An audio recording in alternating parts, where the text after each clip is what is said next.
What's up, League players worldwide, and welcome to our top 5 play series on YouTube. My name is Parv, and I'm here to present a sweet array of clips submitted by you guys for the world to see. Coming in at number 5, we have Danghung01 playing some Fiddlesticks, and he's heading up top towards Skarner, who is under attack by 3 enemy players, and he's going to start channeling his ultimate, coming in on all 3 of them, dealing some massive damage, keeping up with them using Flash to grab a kill on Shaco, and then using Zonius to avoid Cassiopeia's ult as he picks up the double kill. He then gets knocked back into the wall and gets exhausted, but he will start draining Vayne as he just barely survives, pulling off the insane turnaround 4-for-1 exchange.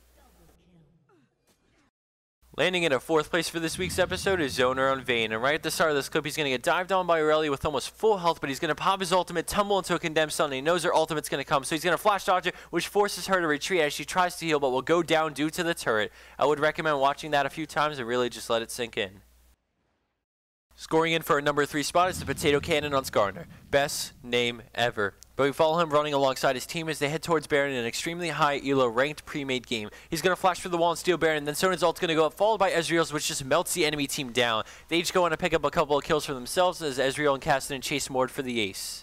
What I really like about this clip, besides the pro Baron steal and some good old-fashioned teamwork, was that if you see, all 3 of their inhibitors were exposed as well as their nexus. In other words, they had 0 turrets live on the entire map, and if you look at the enemy team, they only had 1 turret down. They will go on to push straight down middle lane with the ace, and then hang in there long enough to pull out one of the sickest comebacks I've ever seen, and to see in such a high elo game where players rarely make mistakes at all, makes it that much more clutch.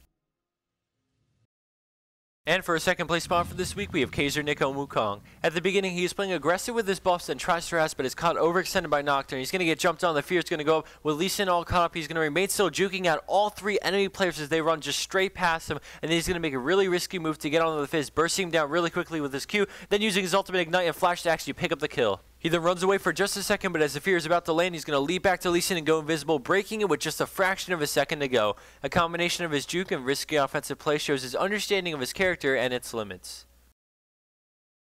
And for our number 1 pro play for this week, we have Piccle and Heimerdinger. At the start, he stationed himself at the enemy blue trying to steal, and then the enemy team appears, so he's going to back off for just a second, but then Udyr is going to flash through the wall, so he's going to run to his turrets for defense.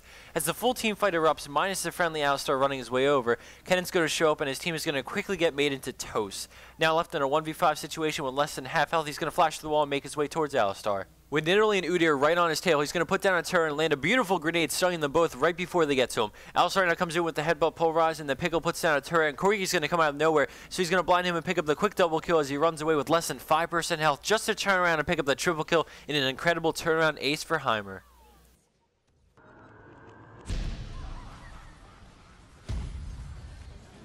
And the winner for this week's Player's Choice is Hobo for Sale with Bad Idea, Bad Idea. As the clip plays, I just want to thank everyone again for their generosity and donations. We will be announcing the winner of that mini contest very soon, so keep up to date via our website.